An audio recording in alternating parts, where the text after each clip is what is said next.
ದೇವನಹಳ್ಳಿ ಕೋಟೆ ವೇಣುಗೋಪಾಲ ಸ್ವಾಮಿ ದೇವಾಲಯದ ಬ್ರಹ್ಮರಥೋತ್ಸವ ಇಂದು ಅದ್ದೂರಿಯಾಗಿ ನೆರವೇರಿತು. ವೇಣುಗೋಪಾಲ ಸ್ವಾಮಿಗೆ ನವರತ್ನ ವಜ್ರ ವೈಡೂರ್ಯಗಳಿಂದ ಪೂಜೆ ಅಲಂಕಾರವನ್ನಗೊಳಿಸಿ ಪೂಜೆಯನ್ನ ಕೈಗೊಳ್ಳಲಾಯಿತು. ವೇಣುಗೋಪಾಲ ಸ್ವಾಮಿಗೆ ರತ್ನ ಖಚಿತ ಒಡವೆಗಳನ್ನು ಹಾಕಿ ಅತ್ಯಂತ ವಿಜೃಂಭಣೆಯಿಂದ ಪೂಜೆಯನ್ನ ನೆರವೇರಿಸಿದ್ದು, ಪೂಜೆಗೆ ಸಹಸ್ರಾರು ಭಕ್ತರು ಸಾಕ್ಷಿಯಾಗಿದ್ರು.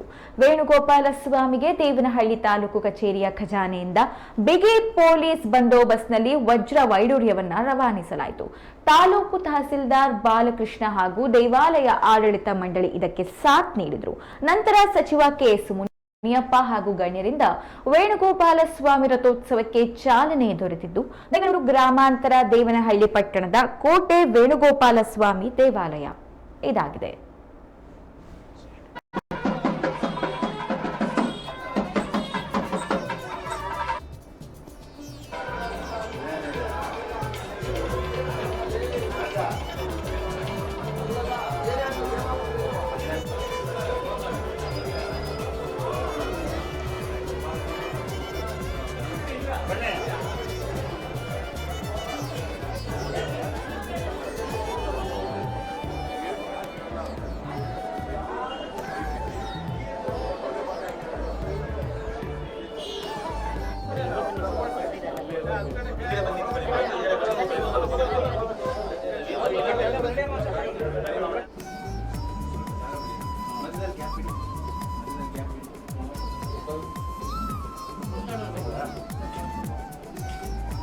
ಬರ್ರಿ ನೋಡ್ತಾ ದರ್ಶನ ಮಾಡ್ಕೊಂಡು ಹೋಗಿ ಬರ್ರಿ. ಈ ಕಡೆ ಎಲ್ಲ ಸ್ವಲ್ಪ ಬನ್ನಿ ದರ್ಶನ ಮಾಡಿದವ್ರು ಬನ್ನಿ. ಸ್ವಲ್ಪ ಬರ್ಬೇಕು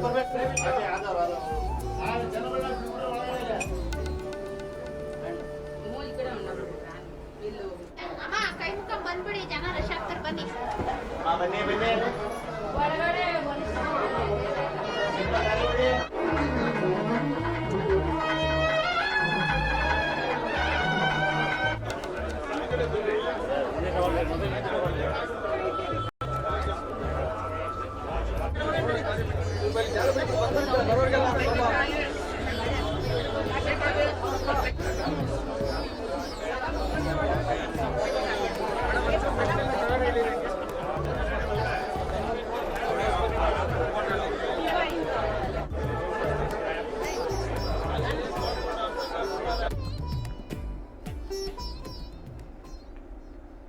ವೇಣುಗೋಪಾಲ ಸ್ವಾಮಿಗೆ ರತ್ನಖಚಿತ ಒಡವೆಗಳನ್ನ ಹಾಕಿ ಅತ್ಯಂತ ವಿಜೃಂಭಣೆಯಿಂದ ಪೂಜೆಯನ್ನ ನೆರವೇರಿಸಲಾಗಿದೆ. ಪೂಜೆಗೆ ಸಹಸ್ರಾರು ಭಕ್ತರು ಸಾಕ್ಷಿಯಾಗಿದ್ರು. ವೇಣುಗೋಪಾಲ ಸ್ವಾಮಿಗೆ ದೇವನಹಳ್ಳಿ ತಾಲೂಕು ಕಚೇರಿಯ ಖಜಾನೆಯಿಂದ ಬಿಗಿ ಪೊಲೀಸ್ ಬಂದೋಬಸ್ತ್ನಲ್ಲಿ ವಜ್ರ ವೈಡೂರ್ಯಗಳನ್ನ ರವಾನಿಸಲಾಯಿತು. ವೇಣುಗೋಪಾಲ ಸ್ವಾಮಿ ರಥೋತ್ಸವಕ್ಕೆ ಚಾಲನೆ ಅತ್ಯಂತ ವಿಜೃಂಭಣೆಯಿಂದ ದೊರೆತಿದ್ದು, ಬೆಂಗಳೂರು ಗ್ರಾಮಾಂತರ ದೇವನಹಳ್ಳಿ ಪಟ್ಟಣದ ಕೋಟೆ ವೇಣುಗೋಪಾಲ ಸ್ವಾಮಿ ದೇವಾಲಯ ಇದಾಗಿದೆ.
ಇದು 750 ವರ್ಷಗಳ ಇತಿಹಾಸದ ದೇವಸ್ಥಾನ.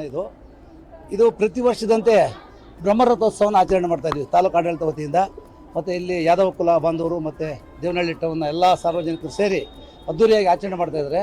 ಇದು ನಮ್ಮ ಒಂದು ಸೌಭಾಗ್ಯ ಅಂತ ಹೇಳ್ಬೋದು, ನಮ್ಮ ತಾಲೂಕು ಆಡಳಿತ ವತಿಯಿಂದ ಈ ಧಾರ್ಮಿಕ ಕಾರ್ಯಕ್ರಮ ಮಾಡೋದಕ್ಕೆ. ಅದೇ ರೀತಿ ಬೆಳಿಗ್ಗೆ ನಾವು 9 ಗಂಟೆಗೆ ಬಂದು ಈ ಪುರಾತನ ಕಾಲದ ಒಡವೆಗಳು, ಈ ಒಡವೆಗಳು ಮೇಲ್ಕೋಟೆ ಬಿಟ್ಟರೆ ಸೆಕೆಂಡ್ ನಮ್ಮ ದೇವನಹಳ್ಳಿ ಅಷ್ಟು ವಜ್ರಖಚಿತವಾದ ವಜ್ರ ವೈಡೂರ್ಯ ಮರಕತ ಇವೆಲ್ಲ ಸೇರಿ ಭಾಳ ಅದ್ದೂರಿಯಾಗಿ ಮಾಡ್ತಕ್ಕಂಥ ಒಡವೆಗಳಿವು. ಇವನ್ನ ಸಂರಕ್ಷಣೆ ಮಾಡೋದು ತುಂಬ ಕಷ್ಟವಾಗಿದೆ. ಮತ್ತು ಅಲ್ಲಿಂದ ತಂದು ದೇವರ ಅಲಂಕಾರ ಮಾಡಿ ಮತ್ತೆ ಅದನ್ನು ವಾಪಸ್ ತಗೊಂಡು ಹೋಗೋರು ಜವಾಬ್ದಾರಿ ನಮ್ಮದೇ ಆಗಿರುತ್ತೆ. ಇದು ಬಂದು ಬೆಲೆ ಕಟ್ಟಕ್ಕೆ ಆಗದೇ ಹೊರಟೋಗಿದ್ದಾರೆ ವಾಪಸ್. ಹಿಂದೆ ತಜ್ಜಲು ಕರೆಸಿದ್ರು ಎಷ್ಟು ಬೆಲೆ ಕಟ್ಬೋದು ಅಂತ, ಕಟ್ಟೋಕ್ಕಾಗಿರಲಿಲ್ಲ. ಆ ಥರ ಹೋಗಿರುವಂಥ ಇತಿಹಾಸ ಇದೆ. ನಾವಂತೂ ನೋಡಿಲ್ಲ, ಜನ ಹೇಳೋದನ್ನು ಕೇಳಿದ್ವಿ ಅಷ್ಟೇ ಪ್ರತಿನಿಧಿಗಳು. ಇವತ್ತು ಭಾಳ ವಿಜೃಂಭಣೆಯಿಂದ ಸನ್ಮಾನ್ಯ ನಮ್ಮ ಉಸ್ತುವಾರಿ ಸಚಿವರಾದಂಥ KH ಮುನಿಯಪ್ಪ ಸಾಹೇಬರು ಬಂದಿದ್ದರು. ಅವರು ರಥ ಚಾಲನೆ ಮಾಡಿ ದೇವರ ದರ್ಶನ ಪಡೆದು ಆನಂದ ಬಿದ್ದರು ಸಾಹೇಬ್ರು.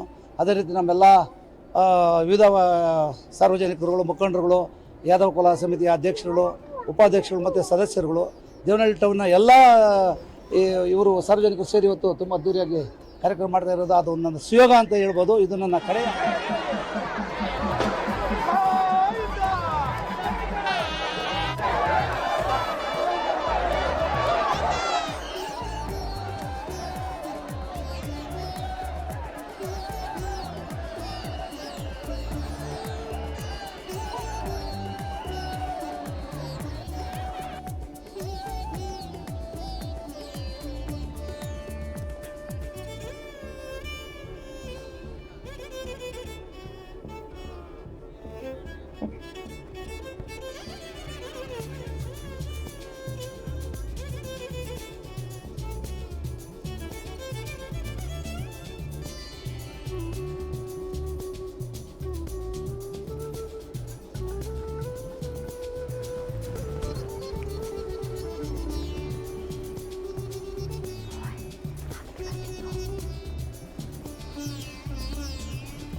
ವೇಣುಗೋಪಾಲ ಸ್ವಾಮಿ ದೇವಸ್ಥಾನದ ಪ್ರತಿ ವರ್ಷ ಕೂಡ ಈ ಮಾಘ ಮಾಸದಲ್ಲಿ ರಥೋತ್ಸವ ನಡೀತದೆ.